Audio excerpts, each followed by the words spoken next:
안녕하세요. 오늘은 AI 안전 윤리 인증에 대해 말씀드리겠습니다. 우리가 AI를 이야기할 때 보통은 성능, 정확도, 속도를 먼저 떠올립니다.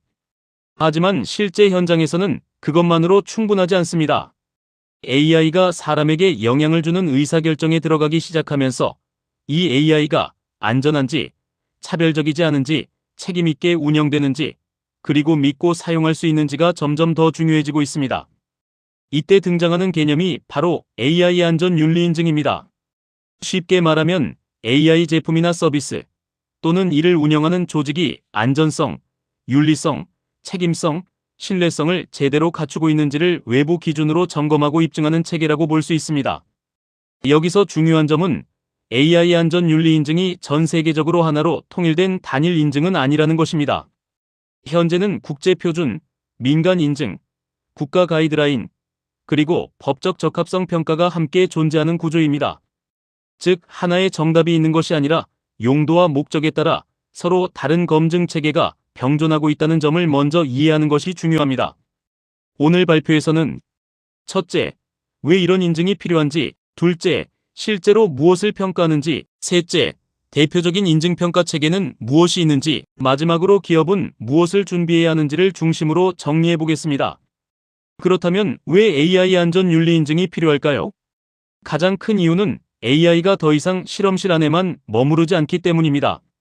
지금 AI는 채용, 금융, 의료, 고객 상담, 교육, 공공행정처럼 사람의 삶과 직접 연결되는 영역으로 빠르게 확산되고 있습니다.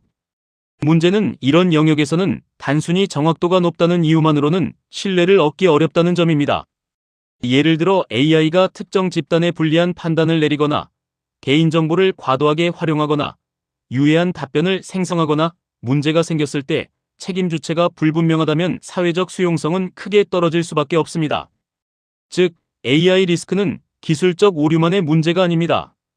편향, 프라이버시 침해, 유해 출력, 설명 불가능성, 책임 불명확성 같은 문제가 모두 포함됩니다.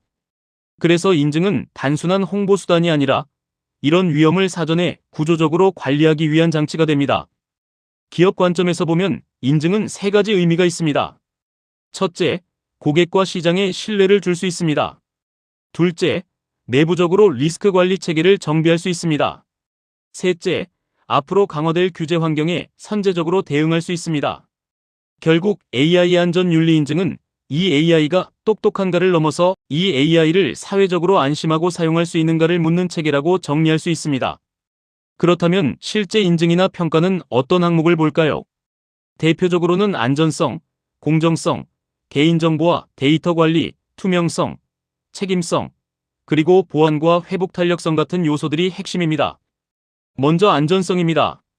AI가 의도된 목적 안에서 안정적으로 동작하는지, 오작동이나 유해한 결과를 얼마나 잘 방지하는지가 중요합니다. 다음은 공정성과 편향 관리입니다.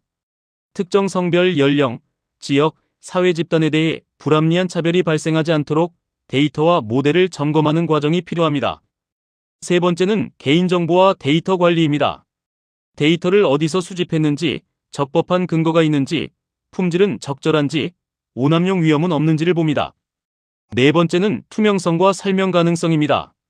사용자가 이 AI가 사용되고 있다는 사실을 알 수 있는지, 결과가 왜 나왔는지, 어느 정도 설명 가능한지, 그리고 운영 원칙이 공개되어 있는지가 중요합니다.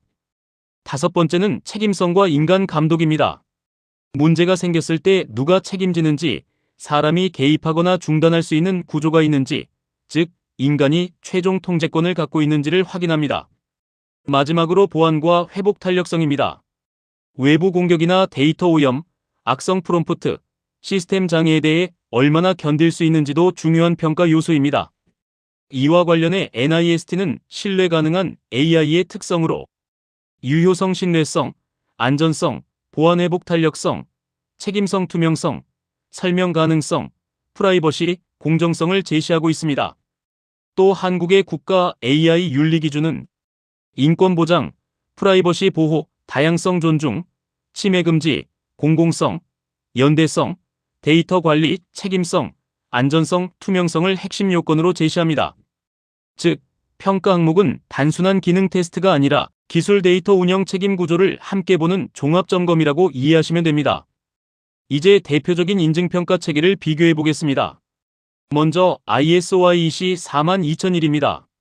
이 표준은 개별 AI 제품의 성능을 직접 인증한다기보다 조직이 AI를 책임있게 관리하기 위한 AI 경영 시스템, 즉 AIMS를 갖추고 있는지를 보는 국제 표준입니다. 쉽게 말해 이 회사가 AI를 제대로 관리하는 체계를 갖췄는가에 초점이 있습니다. 다음은 TTACAT입니다. 국내에서 AI 신뢰성을 높이기 위한 검인증 체계로 한국 기업이 AI 시스템의 신뢰성과 관리 수준을 점검하는 데 활용할 수 있는 실무형 프레임워크로 볼 수 있습니다. 세 번째는 IEEE-CERTIFAIED입니다. 이 제도는 자율지능 시스템의 윤리성 평가에 초점을 두고 있습니다. 즉, 제품 차원에서 윤리적 고려가 충분히 반영되었는지를 보여주는 성격이 강합니다. IEEE. 마지막으로 EU AI 액트의 적합성 평가입니다. 이건 일반적인 민간 인증과는 조금 다릅니다. 특히 고위험 AI의 경우 법에서 요구하는 위험관리 기술 문서, 테스트, 사후 모니터링 요건을 충족했는지를 확인하는 법규 준수형 평가 체계라고 이해하는 것이 맞습니다. EU AI 액트. 정리하면 ISO IEC 42001은 조직의 관리 체계, TTACAT은 국내 AI 신뢰성 검인증, IEEE-CERTIFAIED는 제품의 윤리성, EU AI 액트는 법적 적합성 평가에 더 가깝습니다. 따라서 기업은 무슨 인증이 제일 좋으냐를 묻기보다 우리 조직에 필요한 것이 거버넌스 정비인지, 제품 신뢰성 확보인지, 규제 대응인지를 먼저 정한 뒤 적절한 체계를 선택해야 합니다. 마지막으로 기업이 무엇을 준비해야 하는지 말씀드리겠습니다. 가장 먼저 해야 할 일은 인증 범위를 명확히 정하는 것입니다. 조직 전체를 볼 것인지, 특정 서비스나 특정 모델만 볼 것인지가 먼저 정리되어야 합니다. 그 다음으로는 데이터 출처와 처리 근거를 정리해야 합니다. 어떤 데이터를 왜 사용했고 적법한 수집과 활용이 이루어졌는지를 설명할 수 있어야 합니다. 또 편향 점검과 위험 관리 체계가 필요합니다. 어떤 위험이 있고 그것을 어떻게 낮추고 있는지 문서로 남아 있어야 합니다. 여기에 더해 인간 검토 절차, 로그와 모니터링, 사고 대응 프로세스, 모델 변경 이력 관리도 매우 중요합니다. 특히 생성형 AI는 업데이트가 잦고 출력 리스크가 달라질 수 있기 때문에 운영 이후의 관리 체계가 더 중요해집니다.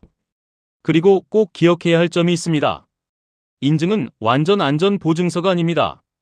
어떤 인증이든 특정 시점, 특정 범위에서 기준을 충족했다는 의미이지 영구적으로 무조건 안전하다는 뜻은 아닙니다. 그래서 인증의 본질은 일회성 통과가 아니라 지속적인 관리 체계를 만드는 데 있습니다. 결론적으로 앞으로의 AI 경쟁력은 단순히 성능만으로 결정되지 않을 것입니다. 앞으로는 성능 거버넌스 안전 책임성을 함께 갖춘 기업이 더 큰 신뢰를 얻고 더 오래 살아남게 될 것입니다. 이상으로 발표를 마치겠습니다. 감사합니다.